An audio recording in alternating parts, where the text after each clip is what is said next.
Hello and welcome to another Yorkies Bits and Bobs. Today we are doing a final review on my Kodi box, my T95Z.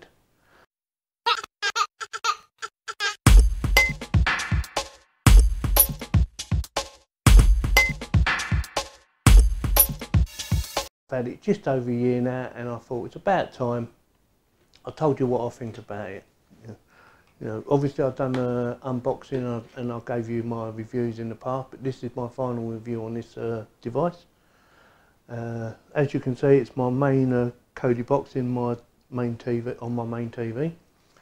So with that, shall we get on with it? I'll quickly give you the specs. So obviously it's called T95Z. This is a 2017 model. It's got 3 gig of RAM, 32 gig of ROM. It runs Android 7.1. It's got an Octa core and it's supposed to do 4K resolution with dual band Wi-Fi 2.4 and 5 GHz, and it also has Bluetooth 4.0, and obviously it's got USB connection, so you can connect another device to it, such as keyboard, wireless keyboard, or if you want to extend the memory on it, you can do that. So before I carry on anymore, I'll tell you the bad things about it. And I think the worst thing about this box, for me personally, and I've read online that other people have had issues, but then I've read loads of other people having issues where they freeze up. So I don't think it's just this box, I think a lot of them do it anyway. So, you know, it's just one of those things. So I always find if you turn it on first, give it a minute or two to settle down, it's normally alright. So look, it's not freezing up, it's going anywhere I want it to go. So I click on that. I think I missed that. See? Ah, there we go. Perfect. He's froze up. Didn't let me down, did you? Eh? So that's what I mean about freezing up. So you've seen it for yourself. I mean, it's easy to get rid of. All you've got to do is unplug it or turn it off. Restart it again. I think it's turned my TV off now.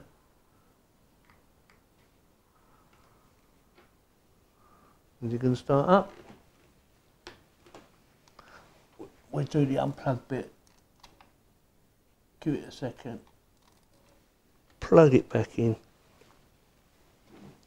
Like I said, I think that's the worst thing about these boxes. And like I said, I don't think it's just this one. I think a lot of them do it. So it's one of those things you've got to live with. And if you've never used a Kodi box before, they can be a little bit confusing on how to use them. I mean, they are simple enough, but and you can download most of the software from the App Store, which is the Google App Store. But there are certain programs that are not on there that you will have to go on the web for and download them from the web. It does have a web browser up there, and hopefully it should work this time. That was funny. Good timing. Perfect. There you go. Right, so you can see it's working there. Like I say, that is about the worst thing about it. It does freeze up now and again. It's one of those things. It can, you know, when I say now and again, it can be like every night you could do that. But once it's up and running properly, it runs, you know, I can watch everything I want to watch on it right to the end, and it's fine. So that's the downside. The upsides are, I like the styling. I like the LED lighting around there and the little clock and that, and the fact it sits behind there, and the fact that this remote works really well going through my bits. So if I go back, press that twice, I have to press it twice, see it goes back there and it's still working fine. Even sitting on where you are at the moment, sitting right back there, it will work fine. My other Kodi box, if I don't point it directly at the device, it won't pick it up. But this one, you know, you don't have to point directly at it. You know, obviously if you go like that, oh look, it even does it like that. It does pick it up pretty well. See? So that's what I like about this. Good remote. Oh yeah, there is one other downside I did find. I had no instructions for the remote. And you think, well, that's not a problem, but it's got some extra buttons there to obviously control your TV up the top. I've never bothered setting it up because I just grabbed the remote anyway. and it does have its own volume adjustment as well within the box.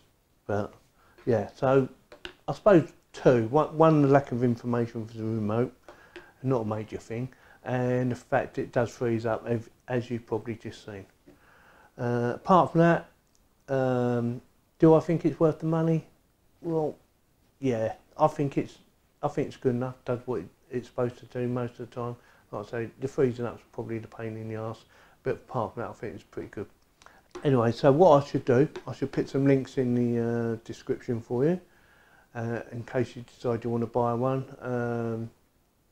It's purely up to you, but I think they're always bringing out new Kodi boxes, so they're always going to be updating them, bigger processors, RAM and whatever, and hopefully more reliable.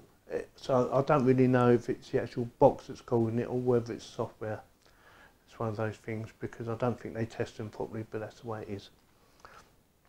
So if you decide you want one, it'll be in the description. It's up to you. But, so with that, thank you very much for watching. If you have any comments, please post them below. If you like my video, give me the thumbs up, and if you didn't like it, give me the thumbs down, and thank you very much for watching.